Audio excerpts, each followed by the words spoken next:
HbA1c అనేటువంటి test చేస్తే 3 నెలలుగా మీకు షుగర్ లెవెల్స్ ఎంత ఉన్నాయో చెప్తుంది. అంటే ఒక ఇంత బ్లడ్ ఇస్తే చాలు, ఎంత చూపించండి, 4 డ్రాప్స్ బ్లడ్ ఇస్తే బ్లడ్ మీ గురించి చెప్తుంది, మీ బ్లడ్ మీ గురించి చెప్తుంది. అలాగే మీ బ్లడ్ మీ లివర్ ఎలా ఫంక్షన్ అవుతుందో చెప్తుంది, మీ హార్ట్ ఫంక్షన్లో ఏమైనా తేడాలు ఉంటే చెప్తుంది. మీరు ఇంత బ్లడ్ ఇస్తే మీ బ్లడ్ మీ దేహం అంతట్లో ఎలా పనిచేస్తున్నాయో, కిడ్నీలు ఎలా ఉన్నాయి వాటి function, kidney function, liver function, మీ హార్ట్ ఫంక్షన్ ఎలా ఉంది, కొలెస్ట్రాల్ ఎలా ఉంది, ట్రైగ్లిజరైడ్స్ ఎలా ఉన్నాయి, హెచ్చు తగ్గులు ఏమైనా ఉన్నాయా, ఉంటాడా పోతాడా, అనేక విషయాలు నీ రక్తం మాట్లాడుతుంది. రక్తం మాట్లాడుతుంది, గట్టిగా చెప్పాలి. మనిషి రక్తం మనిషి గురించి మాట్లాడుతున్నప్పుడు యేసయ్య రక్తము మనందరి కోసం మాట్లాడుతుందేమో తెలుసా? తండ్రి వీరేం చేస్తున్నారు, వీరెరుగురు, వీరిని క్షమించండి, వీరిని క్షమించండి, వీరిని క్షమించండి.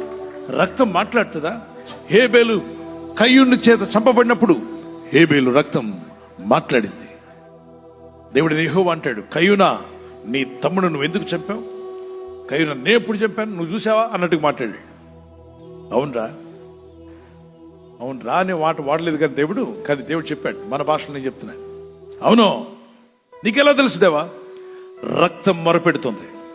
హేబేలు రక్తం నాకు మొరపెడుతుంది, వాణ్ణి నువ్వు చంపావు కదూ. వెంటనే దేవా నన్ను శపించొద్దయ్యా, నన్ను శపించొద్దయ్యా, నువ్వు చంపావు. నీకెలా తెలిసింది దేవా? రక్తం మొరపెట్టింది. హతసాక్షులు భూమి మీద ఎంతో మందిని క్రీస్తు నమ్మినందుకు ఏ నేరం చేయలేదు, వారు ఏ తప్పు చేయలేదు. ఎవరికి ఇష్టమైన దేవుడిని వాళ్ళు నమ్ముకోవచ్చు. యేసు ప్రభుని నమ్మానని తెలుసుకున్నందుకు కొందరిని చంపారు, పొట్టన పెట్టుకున్నారు, ప్రాణాలు తీశారు. కయ్యూను హేబేలను చంపినప్పుడు కయ్యూనా నువ్వు ఎందుకు చంపావురా అని అడిగిన దేవుడు భక్తులను చంపుతుంటే చూస్తూ ఊరుకుంటాడా? వాళ్ళను కూడా అడిగే రోజు రాబోతుందా? వాళ్ళను కూడా నిలదీసే రోజు రాబోతుంది. ఎందుకురా నువ్వు చంపావు, ఎందుకు చేసుకున్నావు అని ఖచ్చితంగా ఈ దేవుడు, నేను సేవిస్తున్న దేవుడు, ప్రతి ఒక్కరిని లెక్క తీస్తాడు. ఈ దేవుడు మౌనంగా ఉంటాడు కానీ మౌనంగా ఉండి ఊరుకునే దేవుడు కాదు. తీర్పులోకి తీసుకొస్తాడు. ప్రతి ఒక్కడు జడ్జిమెంట్ ఫేస్ చేయాల్సిందే. భూమి మీద కోర్టులు తప్పించుకున్నా, మనుషులు తప్పించుకున్నా, ఎందరి కళ్ళు కప్పి తప్పించుకున్నా దేవుణ్ణి ఎవడు తప్పించుకోలేడు. దేవుని తీర్పు దేవుని కోర్టులో ఉంటుంది. ఆయన న్యాయవంతుడు. సచ్చిన ప్రతి ఆత్మ ఆయన ముందు నిలబడాల్సిందే. ఎలా బతికావు భూమి మీద? నీకు ఇచ్చాను 100 ఏళ్ళు, 70 ఏళ్ళు, ఎంతమంది హింసించావు? నోరుంది మాట్లాడతావంటే ఎంతమంది ఆ నోటి మాటలతో గాయపరిచావు? ఎంతమంది బ్రతుకులతో ఆటలాడుకున్నావు? ఎంతమంది మీద నిందలు మోపావు? అనకూడని మాట్లాడి, వినకూడని వాడిని విని, చేయకూడని వాడిని చేస్తూ ఎందుకు నీ జీవితాన్ని ఇలా అపవిత్రపరుచుకుని సచ్చావు?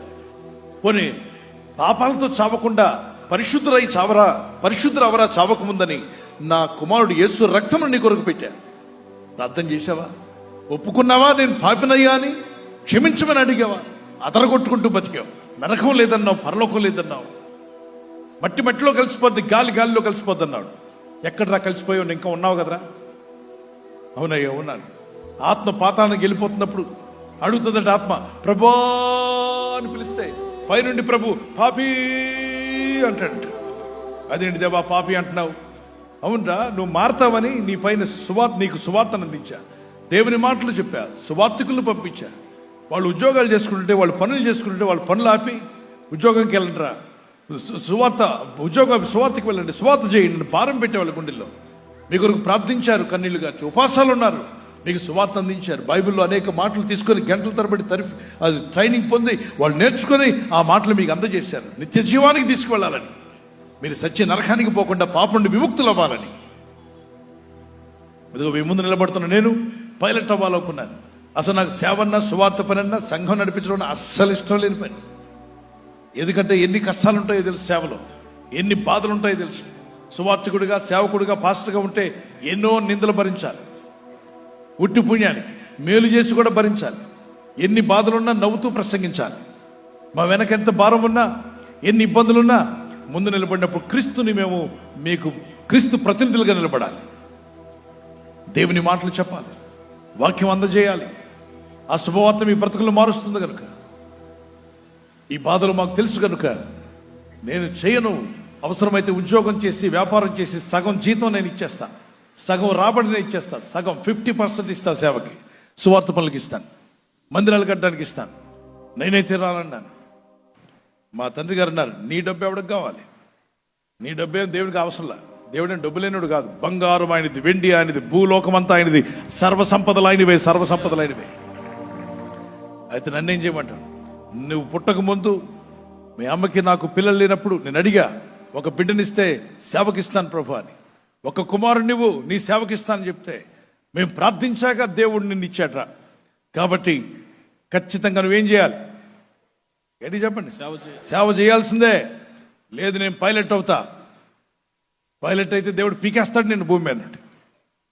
నువ్వు పైలట్ కాదు అవ్వాల్సిందే, నువ్వు సువార్థికుడు అవ్వాలి, దేవుని పరిచర్య చేయాలి, పాస్టర్గా దేవుని సేవ చేయాలి. నాకైతే ఇష్టం లేదు. అయితే దేవునికి వదిలేస్తున్నాను పో అన్నారు. కాలేజీలోకి వెళ్ళిన తర్వాత అక్కడ హాస్టల్లో ఉన్నప్పుడు దేవుడు నన్ను తాకాడు.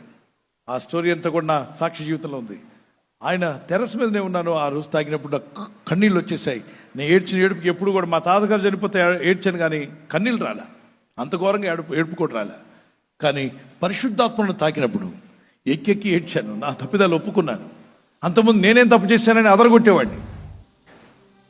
నేను సిగరెట్లు తాగలేదు, మందు తాగలేదు, సారాయి తాగలేదు, క్లబ్లకు వెళ్ళలేదు, పబ్బులకు వెళ్ళలేదు, జారత్వం చేయలేదు, వ్యభిచారం చేయలేదు.